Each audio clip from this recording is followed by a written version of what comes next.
Are you part of the kombucha craze? Well, I can tell you this, my wife is, that's for sure. Guess whose this is? It came right out of this refrigerator. All right, so I had to stop my wife from knocking these down every day and convince her that she was in fact creating something called monoculture, which means if you're doing the same fermented food, probiotic, or kombucha day in, day out, you could be creating too many of the same bacteria and therefore creating something called dysbiosis.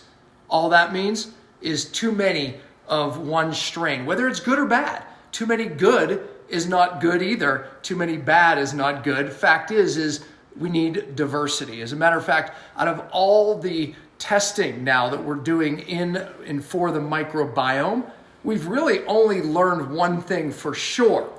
The more diverse the microbiome, the healthier the person. In the beginning, we started measuring all the bacteria. This is bad, this is good, too much of this, let's give more good, but it really didn't pan out. So one thing stands true right now is the more diverse the microbiome, the better it is. That means a lot of good, a lot of bad, just more diversity.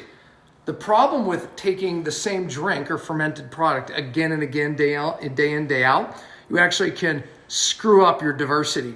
So the bottom line is this. I'm a firm believer in fermented products. I love fermented products, especially when you're eating different ones. So I'm not against kombucha. I'm against your favorite one every day. Trilogy, yeah, that was the one my wife was addicted to. Still is in some ways. But now we have her reaching out to some different kombucha products. Now look, if you were making your own and doing a different culture and fermenting it differently every time, totally different. You're not going to get the same bacteria every time. So the key is mixing it up. If you love these drinks, mix it up. But doing the same one day in, day out, that's the problem. Every once in a while, periodically, no problem at all. I criticize probiotics the same way. People have been on the same probiotic for months and years. I'll say this. If you look at the same thing that people take, or the 4 products most people take, probiotics, always the same. They've been on for months or years. First thing that I do is take them off of their probiotic and switch it. Why? They're monoculturing. Same thing with their multivitamin.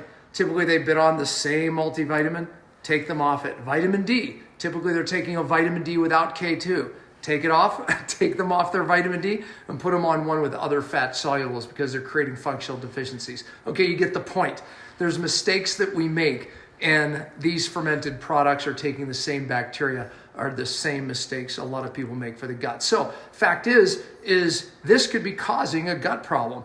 Switch your kombucha. You know how many people are addicted to these? And by the way, if you're addicted, that's a sign you've already created a dysbiosis. Share the video. There's a lot of people addicted to these things. And again, not telling you not to eat fermented foods or even drink kombucha. Mix it up, switch it up, and stop monoculturing. Share the video. There's truth.